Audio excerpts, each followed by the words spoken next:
There is an ancient story, one so terrifying that it was nearly erased from history, a story of rebellion, of forbidden desire, and of a race of giants that almost destroyed the world. It began in an age before the Great Flood, when the earth was not as it is now. A time when the boundaries between the heavens and the earth were fragile, and something came through. They were called the Watchers, powerful angels sent to observe mankind, but they did more than observe. They saw the daughters of men, and they desired them. Despite the laws of heaven, despite the divine order that separated their kind from humanity, they made a choice that would change the fate of the world forever. One by one, they descended. In the stillness of the night, they took on form, glorious, radiant, unlike anything the earth had ever seen. And in secret, they lay with human women. The children born from this unholy union were not human. They were not angels. They were something else entirely. They were the Nephilim, and they were giants. Mighty, powerful, monstrous. They walked the earth as demigods, towering over men, possessing both the wisdom of the angels and the hunger of mortals. At first, they were revered as kings, worshipped as gods, but soon, their true nature was revealed. They had no mercy. They had no restraint.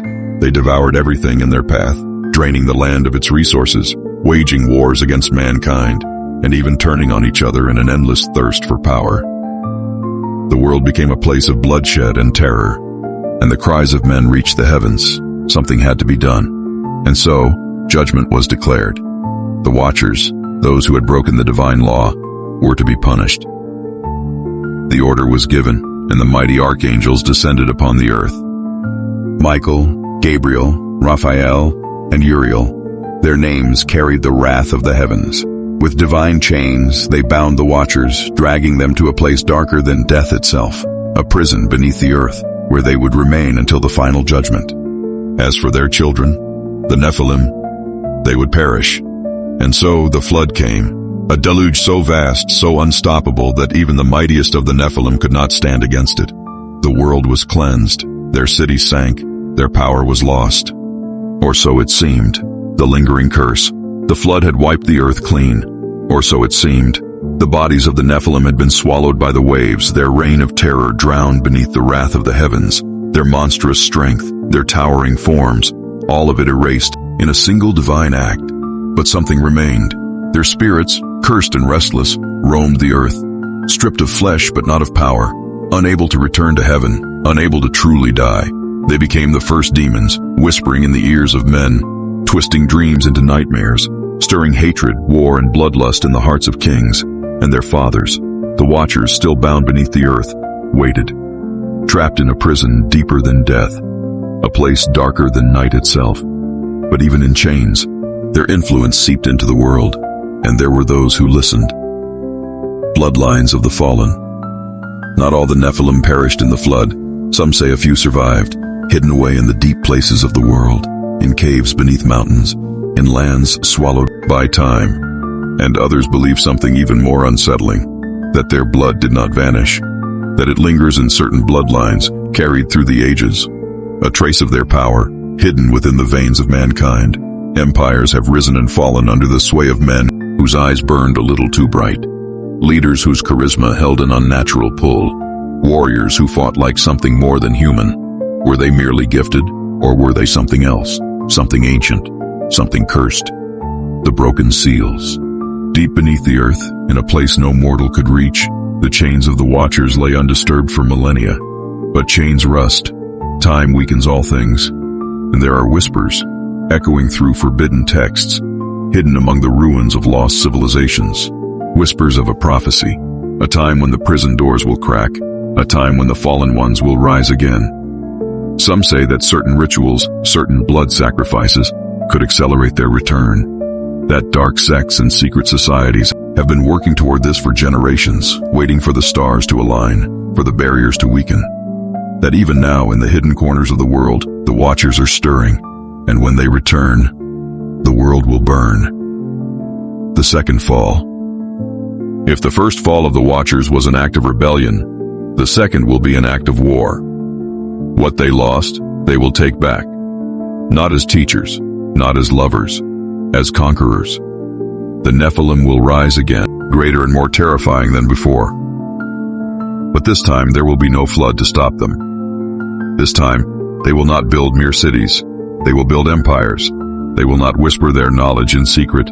They will demand worship, and mankind, desperate for power, will give it to them. Some will resist, but against beings who defied heaven itself, what chance does man have?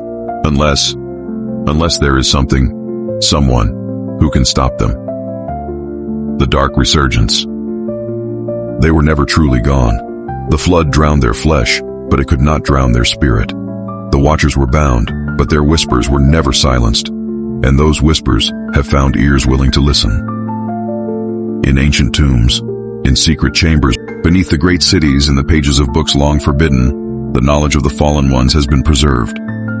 There are those who seek it, those who yearn for power beyond human limits, those who dream of reshaping the world in the image of the ancient gods, and they are not waiting. For centuries, secret orders have moved in the shadows, tracing the lost bloodlines of the Nephilim, reviving the forgotten rituals, preparing for the moment when the Watchers will return. The chains that hold them are old, cracks have formed, and the seals, they are breaking, the signs of the return. The world is changing, but not in the way most believe.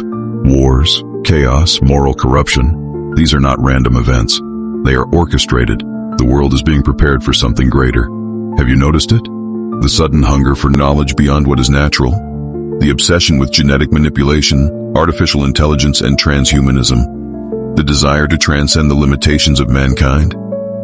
It is not human ambition alone. It is a blueprint that was given to mankind once before. The Nephilim were not just giants. They were the offspring of divine knowledge mixed with mortal flesh. They were hybrids, creatures of power that defied the natural order. And now, mankind is attempting to recreate them. Science is advancing faster than morality can control. The secrets of the Watchers, the forbidden knowledge they once gave to humanity, are resurfacing under new names: genetic engineering, human enhancement, merging man with machine. But this is not progress. This is the old rebellion, wrapped in new disguises, and the world is walking into it blindly. The new breed. If the Nephilim once walked the earth as giants, they will return in ways we may not expect. They do not need to be massive warriors with swords. They only need influence, power, control, and they already have it. Look at the rulers of this world, the ones whose words reshape nations, whose very presence demands loyalty, whose influence stretches beyond what is natural. They rise too quickly. They command too easily. Could it be that their blood is not like ours? Could it be that the Nephilim never truly vanished, but simply changed? That their descendants still walk among us, not as warriors, but as kings? And if the Watchers are freed, will they reclaim their offspring? Or will they create something even worse? The last rebellion. The Watchers defied the heavens once. They fell for love, for lust, for power. But their fall was not the end. They have had millennia to plan their return. This time they will not beg for worship. They will demand it. This time they will not be kings. They will be gods. But the question remains: will mankind resist, or will they welcome their return? Because the truth is, they have already begun their ascent, and soon the world will face a choice: to bow or to burn,